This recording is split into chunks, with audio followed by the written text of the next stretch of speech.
திருவாரூர் மாவட்டத்தில் இந்த ஆண்டு பாத்தீங்கன்னா சுமார் 4 லட்சம் ஏக்கர் பரப்பளவில் சம்பா சாகுபடி பணியில் விவசாயிகள் மும்முரமாக ஈடுபட்டு வருகின்றனர். குறிப்பாக திருவாரூர் மாவட்டம் திருத்துறைப்பூண்டி, மன்னார்குடி, நீடாமங்கலம் உள்ளிட்ட மாவட்டத்தின் பல்வேறு பகுதிகளில் இந்த ஆண்டு அதிக அளவில் சம்பா சாகுபடியில் விவசாயிகள் ஈடுபட்டு வந்தனர். மேலும் சம்பா சாகுபடி செய்யப்பட்டு 80 நாட்கள் வரை ஆகின்ற நிலையில் வங்கக்கடலில் உருவாகிய குறைந்த காற்றழுத்த தாழ்வு பகுதியின் காரணமாக திருவாரூர் மாவட்டத்தில் தொடர்ந்து 4 நாட்களாக கனமழை பெய்தது. இதனால் பயிரிடப்பட்ட சம்பா பயிர்கள் பல்வேறு பகுதிகளில் பாதிக்கப்பட்டுள்ளது. பாதிக்கப்பட்ட பயிர்களை உடனடியாக வேளாண் துறை அதிகாரிகள் கணக்கெடுக்க வேண்டும் என விவசாயிகள் கோரிக்கை வைத்தனர். குறிப்பாக ஏக்கருக்கு 20,000 முதல் செலவு செய்து பயிரை காப்பாற்றி வந்த நிலையில் தற்போது இந்த கனமழையின் காரணமாக பயிர்கள் முற்றிலும் நாசமாகி இருக்கிறது.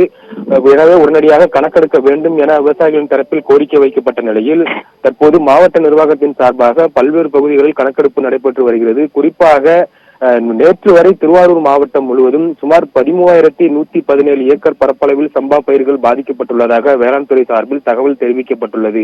மேலும் கணக்கெடுக்கும் பணி என்பது தொடர்ந்து நடைபெற்று வருவதாகவும் வேளாண் துறை சார்பில் தகவல் தெரிவிக்கப்பட்டுள்ளது. அது மட்டுமில்லாமல் விவசாயிகளுடைய கோரிக்கையாக இருப்பது என்னவென்றால் பாத்தீங்கன்னா, ஏக்கருக்கு 35,000 ரூபாய் வரை நிவாரணம் வழங்க வேண்டும்.